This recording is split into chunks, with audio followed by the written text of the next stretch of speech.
Jaya TV நேயர்களுக்கு வணக்கம். Hatsun curd வழங்கும் அறுசுவை இது தனிசுவை நிகழ்ச்சியில் இன்றைக்கி 2 ஸ்ரீலங்கன் டிஷ் பார்க்க போகிறோம். ஒன்று வந்து புளியான்னம் அப்படிங்கிற ஒரு டிஷ்ஷு, இன்னொன்று பாவக்காய் சம்பல். இந்த புளியான்னம் அப்படிங்கிறது ஒரு ஒரு கிரேவி மாதிரி வச்சுக்கோங்களேன். அது ரொம்ப எதுவும் காய் அந்த மாதிரிலாம் எதுவும் இல்லாமல் ஒரு சிம்பிள் கிரேவி. அடுத்தது குழம்பு மாதிரி. அடுத்தது இந்த பாவக்காய் சம்பல். இந்த பாவக்காய் சம்பல் பார்த்திங்கன்னா நல்லா சாதத்தில் போட்டு சாப்பிட்ற மாதிரி நல்ல டேஸ்டியான ஒரு டிஷ்ஷு, செய்கிறதும் சுலபமாக இருக்கக்கூடிய ஒன்று. இப்போ இந்த ஸ்ரீலங்காவில் பார்த்திங்கன்னா நம்ம ஆந்திரா ஆளுங்க மாதிரியே எல்லோரும் எதுவுமே சாதத்தோடு கலந்து சாப்பிட பிரியப்படுவாங்க. அவங்க குழம்பு ரசம் அப்படின்னு ஊற்றிக்கிட்டு சாப்பிட்டாலும் பெரும்பாலும் பார்த்திங்கன்னா ஒரு நல்ல ஒரு திக்காக ஒரு குழம்போ இல்லை நான்வெஜ்ஜாக வெஜிடேரியனோ வச்சு ஒரு கறி வச்சா வச்சுக்குவாங்க, இல்லைன்னா அதையே வச்சு சாப்பிட்டு முடிச்சிடுவாங்க. அது வந்து அது கொஞ்சம் தண்ணியாகவும் இருக்கும், கொஞ்சம் திக்காகவும் இருக்கும். அதுதாங்கிறது கிடையாது. பட் எது இருந்தாலும் பிசைஞ்சு சாப்பிட தான் பிரியப்படுவாங்க. அந்த வகையில் இந்த பாவக்காய் சம்பல் பார்த்திங்கன்னா நல்ல சாதத்தோடு கூட கலந்து சாப்பிடக்கூடிய நல்ல டேஸ்டியான ஒரு டிஷ். முதல்ல அந்த பாவக்காய் சம்பல் தான் பண்ண போகிறோம். அதுக்கு என்னென்ன தேவைங்கிறத சொல்லிடுறேன், அதுக்கப்புறம் அது எப்படி பண்ணுறதுங்கிறது பார்க்கலாம். பாகற்காய் 1/4 கிலோ, விதை நீக்கி மெல்லிய துண்டுகளாக நறுக்கி கொள்ளவும். சின்ன வெங்காயம் 1/4 கப் பொடியாக நறுக்கி கொள்ளவும். பச்சை மிளகாய் 4, பூண்டு 6 பற்கள் தோல் நீக்கி பொடியாக நறுக்கி கொள்ளவும். தேங்காய் பால் 1/2 கப், மஞ்சள் தூள் 1/4 டீஸ்பூன்,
கொடுத்துருக்குற நெய், தயிர், பால், இந்த மாதிரி விஷயங்கள், தேங்காய் பால், தேங்காய் இதெல்லாம் சேர்க்குற போது இயற்கையாகவே நமக்கு ஒரு நல்ல ருசி கிடைக்கும். ஸோ இது பெட்டர் எப்போவுமே எந்த நாளையும். இப்போ பாருங்கள், நல்லா வெந்து வத்தி வந்துருச்சு. இப்போ இது ஒரு சின்ன சர்விங் பவுலில், இன்னும் ஒரு 2 நிமிஷம் கழித்து நம்ம சர்விங் பவுலில் மாற்றிடலாம். அந்த தேங்காய் பாலில் உள்ள கொழுப்பு பாருங்கள், அப்படியே அழகாக அந்த எண்ணெய் பிரிஞ்சு வருது, நல்லா சேர்ந்ததுக்கு அடையாளமாக. இப்போ இது போதும், உங்களுக்கு கரெக்டாக இருக்கும். நம்ம சாதத்தில் பிசைஞ்சு சாப்பிட்ற அளவில் இருக்கும் இது. இப்போ இது ரெடி ஆகிடுச்சு பாருங்கள். இது ஒரு சர்விங் பவுலில் மாற்றிடலாம்.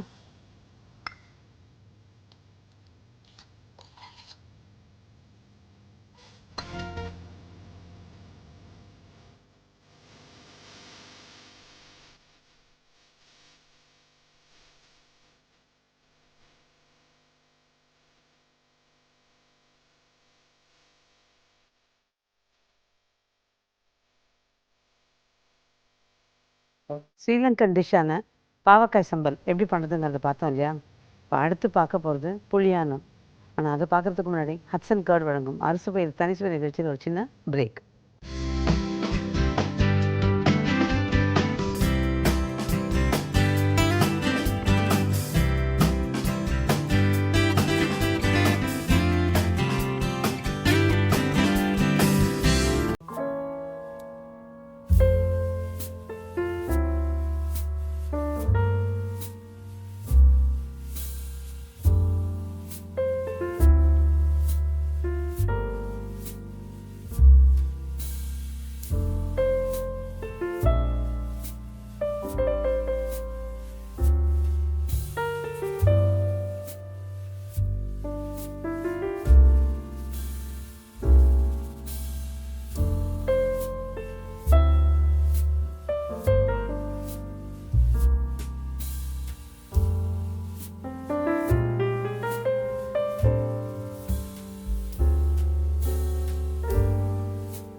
ஒரு தாளிக்கிறதோட கூட ஒரு பிரதான இடத்துல இருக்கும்வாங்க. அதாவது கருவேப்பிலை இல்லாமல் அவங்களுக்கு சமைக்க தெரியாதுங்கிற மாதிரி.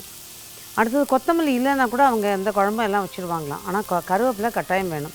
அதே மாதிரி அவங்களோட சமையலில் பூண்டு நிறைய இருக்கும், தேங்காய் எண்ணெய், காரத்துக்கு பச்சை மிளகா, இது எல்லாமே. சின்ன வெங்காயம் வந்து இப்போ வந்து வழக்கத்தில் நம்ம நிறைய சின்ன வெங்காயம் இங்கே சேர்த்துக்க ஆரம்பிச்சிருக்கோம். அதாவது பழைய காலத்து விஷயங்கள் இப்போ வரதுனால சின்ன வெங்காயம் நிறைய பெனிஃபிட்ஸ் இருக்குங்கிறதுனால நம்ம நிறைய சேர்த்துக்கிறோம் அதில். அதே மாதிரி சின்ன வெங்காயமும் அவங்க நிறைய சேர்த்துப்பாங்களாம். பட் கொஞ்சம் காரசாரமான சாப்பாடு தான் அவங்களோடது. இப்போ நம்ம போடுற இந்த காரத்தில் வந்து உங்களோட விருப்பத்துக்கு ஏற்ற மாதிரி கூட்டி குறைச்சி நம்ம பண்ணிக்கலாம். இந்த வெந்தயமும் அதே மாதிரி தாளிக்கும் போது பெரும்பாலும் அவங்களோட டிஷ்ஷில் வந்து வெந்தயம் இருக்கும், பட்டை கிராம்பு வெந்தயம். இது கொஞ்சம் நல்லா வதங்கணும். நான் 2வது பால் முதல் பால் அப்படின்னு எடுத்து வச்சுருக்கேன். புளியை நல்லா கரைச்சி எடுத்து வச்சுருக்கோம்.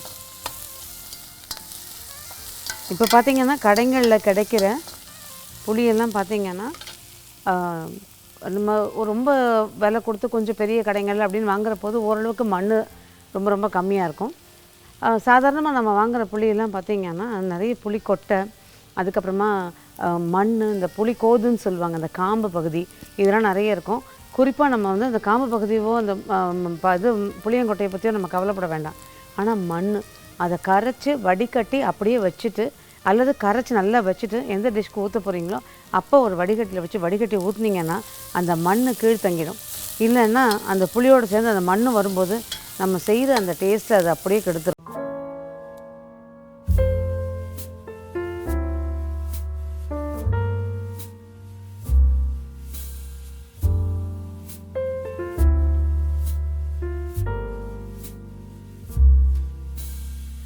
காரம் வந்து நம்ம புளி ஊற்றுற போது பார்த்திங்கன்னா அதில் நல்லா சாந்து நிற்கும். அந்த பச்சை மிளகாயை நம்ம வந்து எடுத்து சாப்பிட்ற மாதிரி கூட இருக்கும்.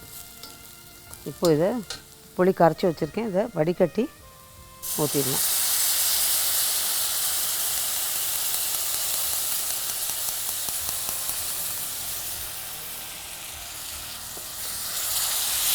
இந்த 2வது பால் எடுத்து வச்சுருக்கோம் இல்லையா, அதையும் இதில் ஊற்றிடலாம்.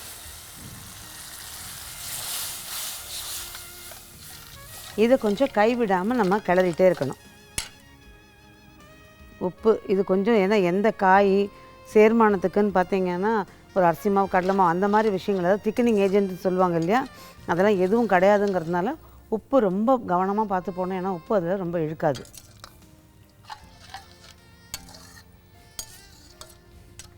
நல்லா விடாமல் கிளறிட்டே இருந்திங்கன்னா நல்லா கொதிக்க ஆரம்பித்த உடனே அப்பப்போ கிளறிக்கலாம். ஆக்சுவலாக இந்த புளியங்கொட்டை அப்படின்னு வரும்போது ஒரு சின்ன இது ஞாபகம் வரும். சின்ன பிள்ளையில் இந்த புளியங்கொட்டையை வந்து பொறுக்கி கொண்டு வந்து கொடுத்தோம் அப்படின்னா அது வீட்டில் இருக்க சமையல்காரங்க என்ன பண்ணுவாங்க, சமையல் பண்ணுறவங்க அது நல்லா வெறும் கடாயில் நல்லா வறுத்துருவாங்க. குறிப்பாக கிராமத்து பக்கம் ஆட்களாக இருந்தாங்கன்னா அது வெறும் கடாயில் கைவிடாமல் நல்லா வறுத்துருவாங்க. வறுத்துட்டு இது மர உலக்க வச்சுருப்பாங்க வீட்டில். அது போட்டு சும்மா 4-5 குத்துனா அந்த மேலே இருக்க தோல்லாம் வந்துடும். அதுக்கப்புறம் அதை நல்லா ஊதி புடச்சிட்டு கையில் கொடுப்பாங்க. வாசனை அப்படி ஒரு அலாதியான வாசனை இருக்கும். பல் நல்ல ஸ்ட்ராங்காக இருக்கணும், அப்போ ரொம்ப நல்லாயிருக்கும். அதை ஒன்றும் பாதியமாக உடச்சி கொடுப்பாங்க. அதை வாயில் போட்டு அதை ஊற வச்சு அதை சாப்பிடும்போது அந்த அந்த வாசனையும் அந்த டேஸ்ட்டும் அப்படியே அவ்வளோ நல்லாயிருக்கும். அதையே என்ன பண்ணுவாங்க, ரொம்ப அப்படியே மென்று சாப்பிட முடியல, மீதியில் சாப்பிட்டுட்டு மீதி இருக்குது அப்படின்னா கொஞ்சம் உப்பும் மஞ்சள் தூளும் கலந்து தண்ணியில் வச்சுருப்பாங்க. அந்த தண்ணிக்குள்ளே அதை போட்டு ஊற வச்சுட்டு மறுநாள் கொடுப்பாங்க. ஒரு மாதிரி நறுக்குன்னு இருக்கும். அந்த கடுகடுங்கிறது இல்லாமல் நறுக்குன்னு இருக்கும். அந்த உப்பெல்லாம் ஊறி அது ஒரு டேஸ்ட்டாக இருக்கும். அது உடம்புக்கு ரொம்ப நல்லது அப்படின்னு சொல்லியும் அந்த நாளில் கொடுத்துருக்காங்க. ஆனால் அந்த உடம்புக்கு நல்லது அப்படிங்கிறத கூட வாய்க்கு ரொம்ப ருசியாக இருந்ததுன்னு சாப்பிட்ட நாட்கள் உண்டு. இப்போவும் அது மேலே ஒரு சின்ன கிரேஸ் இருக்கும் எங்களுக்குலாம். அதை கிராமத்தை சேர்ந்தவங்களாக இருந்தால் அதனோட மகிமை தெரிஞ்சிருக்கும் நிறைய பேருக்கு. இப்போ இது நல்லா கொதிக்க ஆரம்பிச்சது பாருங்கள். நம்ம கிளறிட்டே கொதிக்க விட்டதுனால இது திரளலை, இல்லைன்னா திரண்டுரும் அப்படியே. அதனால் கைவிடாமல் நல்லா கிளறி கொதிக்க விடணும். இது இப்போ நம்ம பச்சை வாசனை போக கொதிக்கணும். ஒரு கொதிச்சதுக்கப்புறம் நம்ம முதல் பால் சேர்க்கணும். ஆனால் அதுக்கு முன்னாடி ஹட்சன் கர்ட் வழங்கும் அறுசுவை இது தனிச்சுவை நிகழ்ச்சியில் ஒரு சின்ன பிரேக்.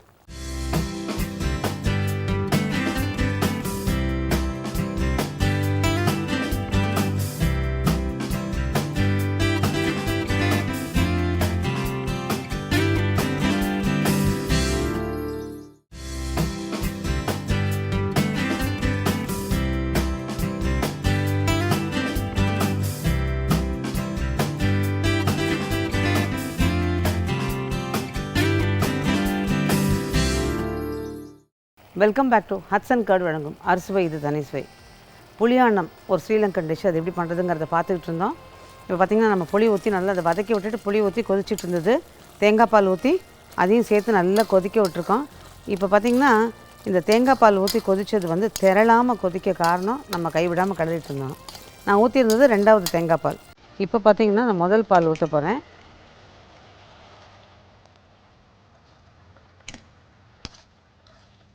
இப்போ இது லேசாக ஒரு கலக்கிட்டு ஒரு 20-30 செகண்ட் விட்டுட்டு நம்ம ஆஃப் பண்ணிடுவோம்.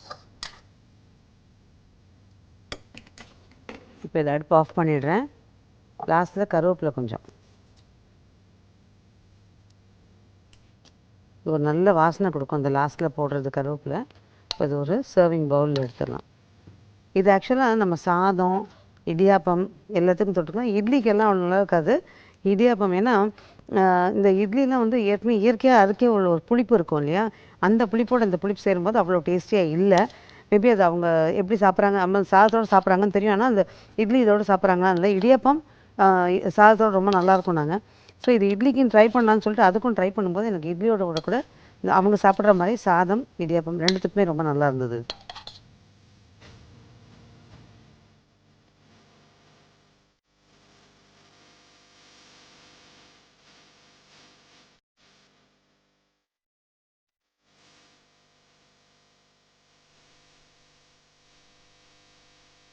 இப்போ நம்ம பார்த்த இந்த பாவக்காய் சம்பலுக்கும் புளியானத்துக்கும் ஒரு சின்ன ரீகேப்.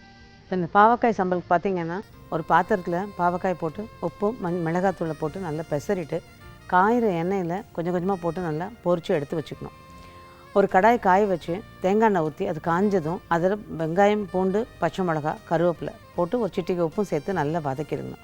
வதக்குனதுக்கு அப்புறமா அதை தேங்காய் பாலில் ஊற்றி இந்த பொரிச்சு வச்சுருக்க பாவக்காய் துண்டுகளையும் போட்டு தேவையான அளவு உப்பையும் போட்டு நல்லா பெரட்டி கருவேப்பிலை போட்டு பெரட்டி எடுத்தோம் அப்படின்னா பாவக்காய் சம்பல் தயார்.